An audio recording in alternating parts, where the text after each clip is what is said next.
वंदे मातरम कर्मचारी साथियों, पिछले वीडियो में मैंने योजना संचालन पोर्टल पे एसएनए से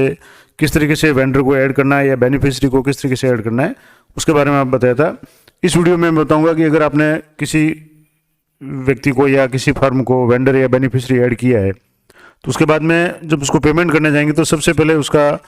पीएमएमएस पोर्टल पे जो भी इसका रजिस्ट्रेशन है वो होना ज़रूरी है, और उसका हुआ या नहीं पीएफएमएस जो पोर्टल है उस पर, और उसको कोड जारी होंगे, पीएमएस जो कोड है वो जारी होंगे। अगर वो हुए हैं या नहीं हुए वो कैसे चेक करेंगे, तो इसके लिए सबसे पहले आपको जो एसएनए पोर्टल है इसमें आपको यहाँ जो मेन साइट इसमें लॉगिन पे आ जाना है, और यहाँ आपने जो भी यूजर आईडी और पासवर्ड डाल करके कैप्चा कोड फीड करने के बाद में आपको यहाँ से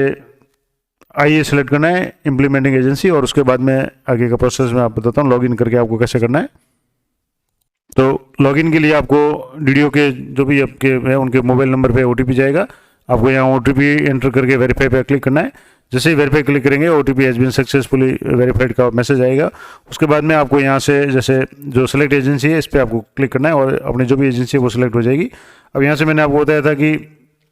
एजेंसी कोड है, एजेंसी का नाम है, अकाउंट नंबर है, आईएफएससी कोड है, लिमिट और हिस्ट्री, ये चीज़ें शो होगी। अब पिछले वीडियो में मैंने आपको बताया था, अब जैसे यहाँ आपसे होम पे जाएंगे तो यहाँ से आपको होम क्लिक करना है, और होम पे क्लिक करने के बाद में मैंने आपको बताया था कि किस तरीके से आपको जैसे जो पीएफएमएस कोड जो भी कोड जारी हुए या नहीं हुए,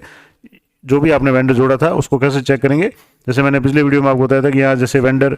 ऐड वेंडर में जाने के बाद में यहाँ से जो वेंडर है आपको ऐड करना, तो मैंने ऐड करना आपको बताया था। यहाँ से वेंडर वो जो भी वेंडर है उसको या बेनिफिशियरी उसको एडिट भी कर सकते हैं, डिलीट का भी ऑप्शन है, लेकिन शायद डिलीट नहीं हो रहा, लेकिन एडिट आपको इसको कर सकते हैं। अब मैं आपको बता दूं कि इसको कैसे चेक करना है कि आपका जो भी वेंडर है वो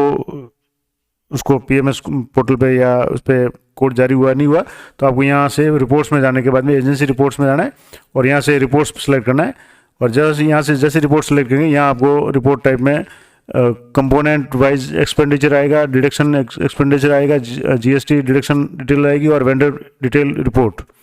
तो यहाँ से आपको वेंडर डिटेल रिपोर्ट है वो आपको यहाँ से क्लिक करनी है,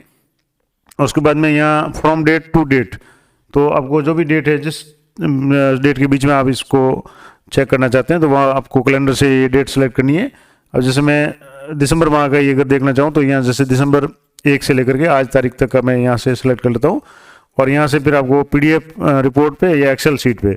आप जिस पे भी आप डाउनलोड करना चाहें वहाँ आपको क्लिक करना है। तो अब जैसे मैं पीडीएफ रिपोर्ट पे डाउनलोड कर रहा हूँ या क्लिक कर रहा हूँ, उसके बाद में ये रिपोर्ट जैसे डाउनलोड होती है आपको बताता हूँ कैसे इसको आगे से देखना है। तो जैसे ये रिपोर्ट डाउनलोड होगी पीडीएफ ग्रुप में, तो यहाँ से आपको इसको ओपन करना है रिपोर्ट को, और यहाँ जैसे इसको मैं जूम करके बता रहा हूँ, यहाँ जैसे मैंने वेंडर को ऐड किया था तो यहाँ वेंडर का नाम आ गया, अकाउंट नंबर आ गया, एजेंसी का नाम है किस एजेंसी, तो अपने जो भी जैसे कार्यालय का नाम अपने विद्यालय का नाम आ गया, और आईएफएससी कोड यहाँ आ गए, लेकिन यहाँ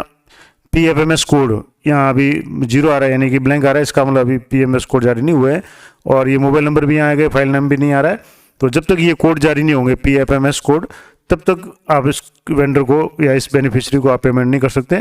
तो ये महत्वपूर्ण बात मैंने बता दी। अगर आप जैसे किसी को पेमेंट करना चाहें, जिसका मैं आपको एक उदाहरण भी बता दूँ, जैसे मान लो कोई बिल आपने एलोकेट किया, तो मैंने पिछले वीडियो में बताया था कैसे बिल एलोकेट करना है। तो बिल एलोकेट करने के लिए यहाँ बिल एलोकेशन में जाना है,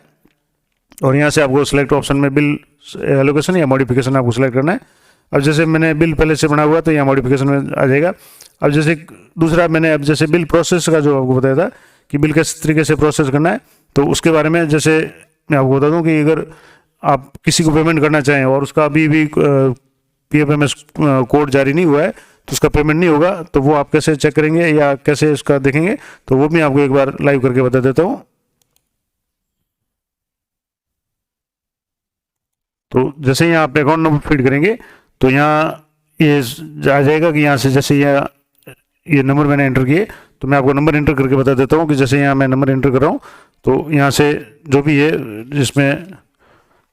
नंबर मैं फीड करके फिर आपको बताता हूँ कैसे करना है। जैसे ये नंबर मैंने फीड कर दिए और यहाँ से जैसे नाम आ गया, अब इसको यहाँ से सिलेक्ट करेंगे तो यहाँ जो भी बेनिफिशियरी उसका नाम आ गया, ब्रांच नेम आ गया, मोबाइल नंबर आ गया, अकाउंट नंबर आ गया, और अमाउंट कितना अमाउंट आप इसको पेमेंट करना चाहते हैं। अब जैसे मैं यहाँ अमाउंट इसमें फीड कर रहा हूँ,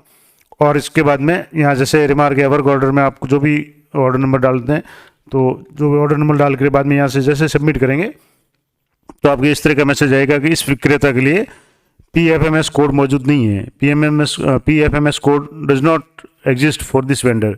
इसका मतलब हुआ कि इस वेंडर को अभी आप पेमेंट नहीं कर सकते, क्योंकि इसका अभी PFMS कोड है वो अभी जारी नहीं हुआ है। तो जब तक PFMS कोड जारी नहीं होगा तब तक आप इसको पेमेंट नहीं कर सकते। तो मैंने आपको बता दिया कि किस तरीके से आपको चेक करना है कि किसी वेंडर को या बेनिफिशियरी को आपने ऐड किया है, उसका PFMS कोड जारी हुआ कि नहीं हुआ, वो आप देख सकते हैं। और इसके लिए मैंने आपको पहले ही बता दिया कि यहाँ से, जैसे यहाँ रिपोर्ट्स में जाने के बाद में, या एजेंसी रिपोर्ट में जाने के बाद में, यहाँ से आपको रिपोर्ट टाइप सेलेक्ट करके वेंडर रिपोर्ट में सेलेक्ट करना है, और उसके बाद में जो भी वेंडर डिटेल रिपोर्ट है इसमें आपको PDF ग्रुप में डाउनलोड करेंगे तो आपको जो भी वेंडर है उनकी सारी की डिटेल जो भी आपने जोड़े हुए हैं उनकी डिटेल आ जाएगी, और उसमें अगर PFMS कोड आ जाते हैं तो आप इसको पेमेंट कर सकते हैं। और ये प्रोसेस, यानी कि ये नंबर ऐड होने, कोड नंबर आने में आपके कम से कम, जैसे मैंने ये बता दिया यहाँ शो हो रहा है, तो इसमें कम से कम आपके 24 घंटे से 48 घंटे तक लग सकते हैं। तो इसको थोड़ा सा इंतजार करना है, उसके बाद आप पेमेंट कर सकते हैं। तो ये महत्वपूर्ण जानकारी मैंने दे दी कि अगर आपके किसी कार्मिक का पेमेंट, अगर आप किसी वेंडर या बेनिफिशियरी को पेमेंट करना चाह रहे हैं और वो नहीं हो रहा है तो उसका क्या कारण हो सकता है। तो सबसे महत्वपूर्ण कारण ये होगा कि उसका जब तक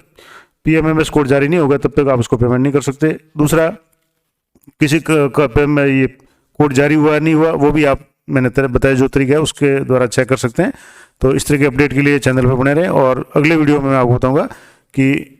जो SNA पोर्टल पे आपको किसी बिल का पेमेंट कैसे करना है। तो चैनल पे बने रहें, मिलते हैं नेक्स्ट वीडियो में, तब तक जय हिंद, जय भारत।